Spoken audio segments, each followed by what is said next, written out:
One love, family. You're tuned into the legends of antiquity. I'm Tuwagi Anibesa, bringing you the stories of our ancestors with that Rasta vibration.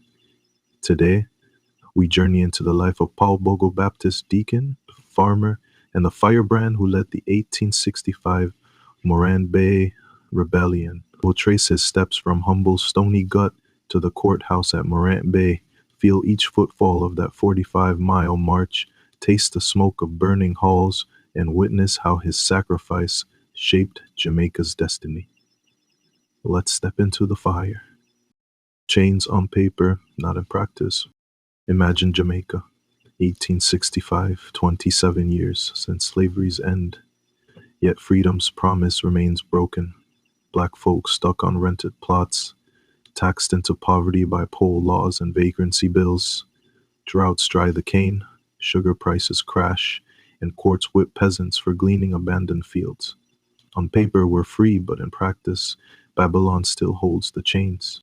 Paul Bogle's beginnings. Paul Bogle was born around 1822 in Stony Gut, St. Thomas free from birth, a rarity then. Raised by his grandmother after his mother died, he learned faith and resilience in the Baptist church. By his 30s, he owned a house in Stony Gut, a cottage in Spring Garden, and even a 500-acre farm at Dunrobin, enough to qualify him as one of just 104 black voters in his parish. In 1854, biracial Assemblyman George William Gordon recognized Bogle's gift and made him a deacon in the Native Baptist Church. Bogle's chapel wasn't just a worship hall. It became a freedom school where scripture fueled the struggle for land and dignity. From prayer to protest, early 1865, an English missionary's open letter laid bare Jamaica's suffering. Mass Underhill meetings sprang up. Bogle stood front and center, preaching overstanding, a deep-rooted knowing that faith alone can't heal injustice. In August, he led a 45-mile pilgrimage to Spanish Town, bearing a petition for land and fair courts. They arrived hopeful, only to be turned away. That refusal fired their resolve. If justice won't come, Bogle taught, we must carry justice ourselves. The spark, October 7, 1865. On October 7th, Bogle's followers stood in Morant Bay Courthouse as two Stony Gut men were jailed for trespassing. A Bogle supporters' protest in court led to his arrest, and outside the crowd surged. Sticks raised, machetes flashing, and beat back the police.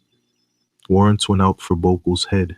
He slipped back to Stony Gut, where 300 villagers armed with machetes and rum-laced oaths stood guard. The march of October 11, 1865. Dawn broke October 11 as 200, 300 peasants, farmers, fishermen, mothers clutching scarves marched to Morant Bay Courthouse, chanting justice, land, freedom. The custos read the riot act.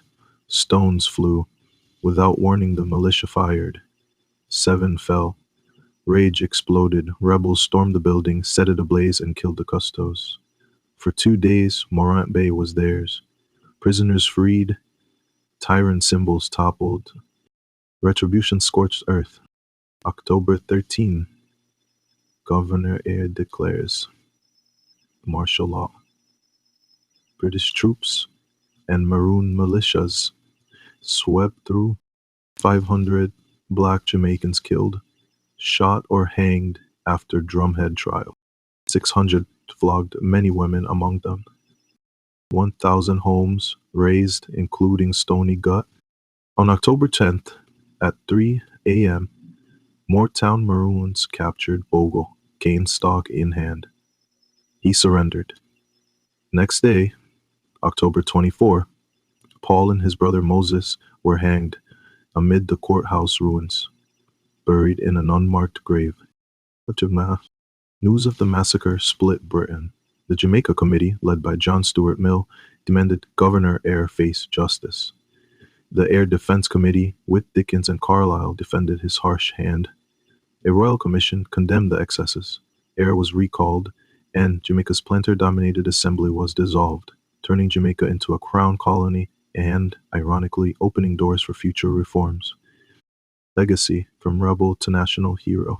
Once branded traitor, Paul Bogle is now Right Excellent Paul Bogle, national hero since 1969. His memory stands tall. Bronze statue in Morant Bay, Bible and machete, raised in defiance.